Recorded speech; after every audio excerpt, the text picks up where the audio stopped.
Hello guys, welcome to our YouTube channel. It's me Preejo Kokkanchoy. ഞാൻ തോന്നിയേക്കെന്ന് പറഞ്ഞാൽ നമ്മുടെ കാനഡ PR-ൻ്റെ അല്ലെങ്കിൽ കാനഡ എക്സ്പ്രസ് എൻട്രിയുടെ ഒരു ലേറ്റസ്റ്റ് അപ്ഡേറ്റ് ആയിട്ടാണ്.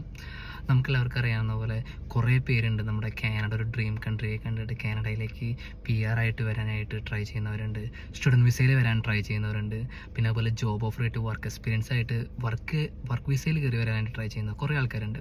അതുപോലെ ഓൾറെഡി ഇവിടെ സ്റ്റുഡൻസ് ആയിട്ട് നിന്നിട്ട് നമ്മൾ കാനഡ PR-ന് വേണ്ടി ട്രൈ ചെയ്യുന്ന ആൾക്കാരുണ്ടായിരിക്കാം. എല്ലാവരുടെയും അൾട്ടിമേറ്റ് എയിം എന്ന് പറയുന്നത് നമ്മുടെ കാനഡ പെർമനൻറ്റ് റെസിഡൻസി, അതിനുശേഷം സിറ്റിസൺഷിപ്പ് അങ്ങനെ കിട്ടുക എന്നുള്ളതാണ് എല്ലാവരുടെയും ഒരു മെയിനായിട്ടുള്ള ഒരു ലക്ഷ്യം എന്ന് പറയുന്നത്. അപ്പോൾ നമ്മുടെ ഇപ്പോൾ ഇന്നലെ കഴിഞ്ഞ ദിവസം നമ്മുടെ കാനഡ ഗവൺമെൻറ് എടുത്ത തീരുമാനമാണ്. അതായത് നമുക്ക് എല്ലാവർക്കും അറിയാം, ഇപ്പം നമുക്ക് ഒരു ജോബ് ഓഫർ ഉണ്ടെങ്കിൽ അല്ലെങ്കിൽ LMA, അതായത് LMAയിൽ ഒരു വർക്ക് പെർമിറ്റും കാര്യങ്ങളുണ്ടെങ്കിൽ നമുക്ക് എക്സ്പ്രസ് എൻട്രി സ്ട്രീമിനകത്ത് നമുക്കൊരു അഡീഷണൽ ആയിട്ട് 50 പോയിൻറ്റ്സ് നമുക്ക് ക്രെഡിറ്റ് ആവുമായിരുന്നു. അപ്പോൾ കഴിഞ്ഞ ദിവസമാണ് കാനഡ ഗവൺമെൻറ് തീരുമാനം എടുത്തത്. ഇനി തൊട്ട് നമുക്ക് ജോബ് ഓഫർ ഉണ്ടെങ്കിലും അതുപോലെ LMA ഉണ്ടെങ്കിലും, അതായത് വർക്ക് പെർമിറ്റ് LMA എന്തുണ്ടെങ്കിലും നമുക്ക് എക്സ്പ്രസ് എൻട്രിയിൽ അഡീഷണൽ ആയിട്ട് 50 പോയിൻറ്റ്സ് കിട്ടില്ല. ഇതിന് മെയിൻ കാരണം എന്ന് പറയുന്നത് അവരെന്ന് പറഞ്ഞു കഴിഞ്ഞാൽ ഇപ്പോൾ റീസെൻ്റായിട്ട് കുറേ ഫേക്ക് ആയിട്ടുള്ള ജോബ് ഓഫേഴ്സ്, അതുപോലെ കുറേ ആൾക്കാർ കുറേ ഓർഗനൈസേഷൻസ് പൈസ വാങ്ങിയിട്ട് ഇതുപോലെ ഫേക്കായിട്ട് LMAയും കാര്യങ്ങളും കൊടുക്കുക, അങ്ങനത്തതൊക്കെ കാരണം അതൊക്കെ റെസ്ട്രിക്റ്റ് ചെയ്യാനായിട്ടും അതുപോലെ ഇമിഗ്രേഷൻ ഒന്ന് കൺട്രോൾ ചെയ്യാൻ വേണ്ടിയിട്ടാണ് ഇവർ ഈ ആക്ഷൻ എടുത്തേക്കണമെന്നാണ് പറയുന്നത്. പക്ഷേ നമുക്കിത് അറിയില്ല, ഇത് പെർമനൻ്റ് ആയിട്ടുള്ള മൂവ് ആണോ, ഇതിന് ടെമ്പററി ആണോ, ഇനി ചിലപ്പോൾ കുറച്ചാൾ കഴിയുമ്പോൾ മാറ്റാം, അറിയില്ല നമുക്കിതൊന്നും എങ്ങനെയാണ്.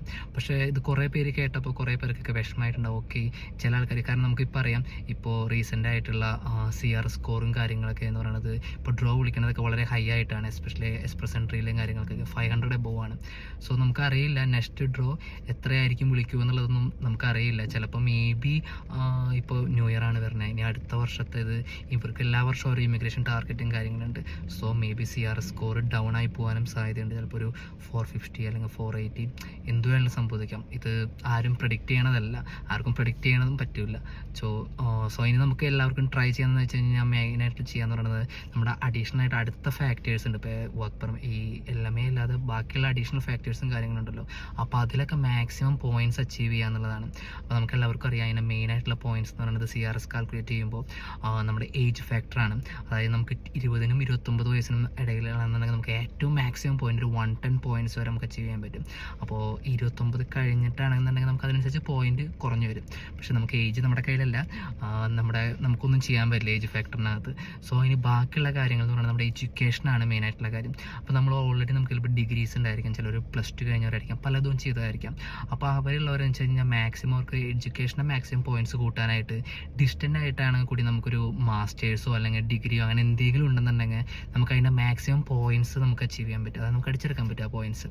അതുപോലെ തന്നെ അഡീഷണൽ ആയിട്ടുള്ളതാണ് നമ്മുടെ കനേഡിയൻ എഡ്യൂക്കേഷൻ. ഇപ്പോൾ സ്റ്റുഡൻറ്റ് വിസയിലൊക്കെ വരുന്നവർക്കാണെങ്കിൽ കാനഡയിൽ എഡ്യൂക്കേഷൻ ഉണ്ടെങ്കിൽ നമുക്കൊരു മാക്സിമം പോയിൻറ്റ്സ് തന്നെ കിട്ടും. അത് ഡിഗ്രി, അതുപോലെ 2 ഇയേഴ്സിൻ്റെ പ്രോഗ്രാം, മാസ്റ്റേഴ്സ്, PhD ഇങ്ങനെ അനുസരിച്ച് അതിനെ.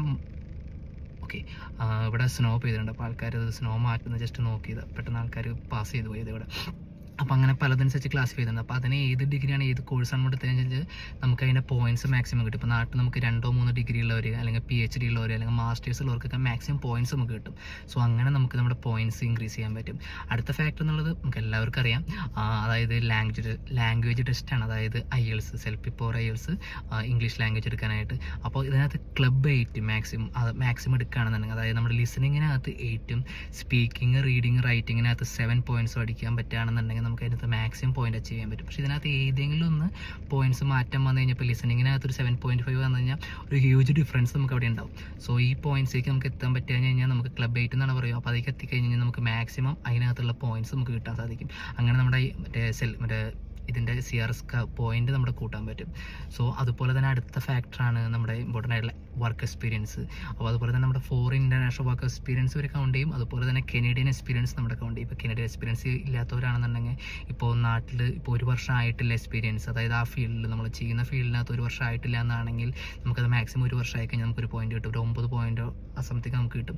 അതിനുശേഷം നമ്മളിപ്പോൾ 2 ഇയേഴ്സ് ആണെങ്കിലും 1 ഇയർ ആണെങ്കിലും സെയിം പോയിൻറ്റ്സ് ആണ്. പിന്നെയുള്ള 3 ഇയേഴ്സ് ആൻഡ് എബോവ് ആണ്. അപ്പോൾ 3 ഇയേഴ്സ് വർക്ക് എക്സ്പീരിയൻസോ അല്ലെങ്കിൽ അതിന് കൂടുതലും ഉണ്ടെങ്കിൽ നമുക്ക് ഏറ്റവും കൂടുതൽ മാക്സിമം പോയിൻറ്റ്സ് അതിൻ്റെ അച്ചീവ് ചെയ്യാൻ പറ്റും. സോ ഇപ്പോൾ 2 വർഷം 2.5 വർഷമൊക്കെ ആയിട്ട് നിൽക്കുകയാണെങ്കിൽ കുറച്ച് നാളെ വർക്ക് ചെയ്ത് ഈ പാർട്ട് ടൈം ആയിട്ട് ഇതൊക്കെ പ്രോസസ്സ് നടക്കുന്നതിനിടയ്ക്ക് നമുക്ക് ചെയ്ത് കഴിഞ്ഞ് കഴിഞ്ഞാൽ നമുക്കവിടെ മാക്സിമം പോയിന്റ് കിട്ടും. കാരണം എന്ന് വെച്ച് കഴിഞ്ഞാൽ നമ്മൾ വൺസ് നമ്മുടെ എക്സ്പ്രസ് എൻട്രി പ്രൊഫൈൽ ക്രിയേറ്റ് ചെയ്തിട്ട് കഴിഞ്ഞ് കഴിഞ്ഞാൽ നമുക്ക് എല്ലാ ഇയറിലും നമ്മളത് മാറ്റിക്കൊണ്ട്, അതായത് ഇത് നമുക്ക് അപ്ഡേറ്റ് ചെയ്തുകൊണ്ടിരിക്കണം, അതുപോലെ പുതുക്കിക്കൊണ്ടിരിക്കണം, അതായത് എക്സ്പയർ ആയിപ്പോവും.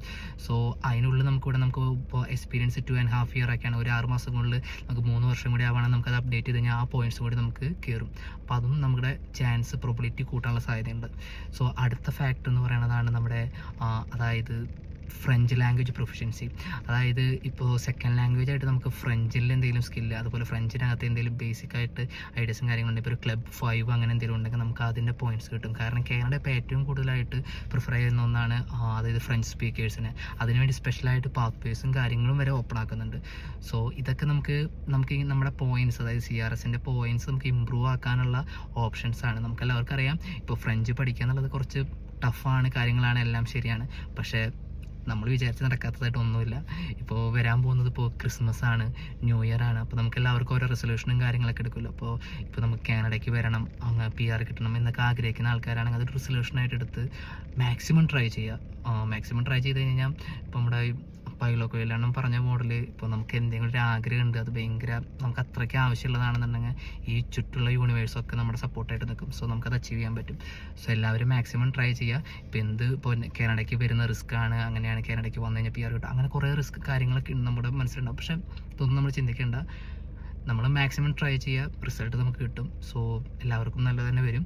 സോ എല്ലാവരും മാക്സിമം ട്രൈ ചെയ്യുക. പിന്നെ അതുപോലെ തന്നെ ഇപ്പോൾ 2025 ഇവർ കാനഡ പറയുന്നത് ന്യൂ ആയിട്ടുള്ള പുതിയ പ്രോഗ്രാംസ് അല്ലെങ്കിൽ പാത്വേസ് ലോഞ്ച് ചെയ്യുമെന്ന് പറഞ്ഞിട്ടുണ്ട്. ഇപ്പോൾ 4 പ്രോഗ്രാംസ് ഓൾറെഡി അവർ അനൗൺസ് ചെയ്തിട്ടുണ്ട് 2025 ലോഞ്ച് ചെയ്യുമെന്ന് പറഞ്ഞിട്ട്.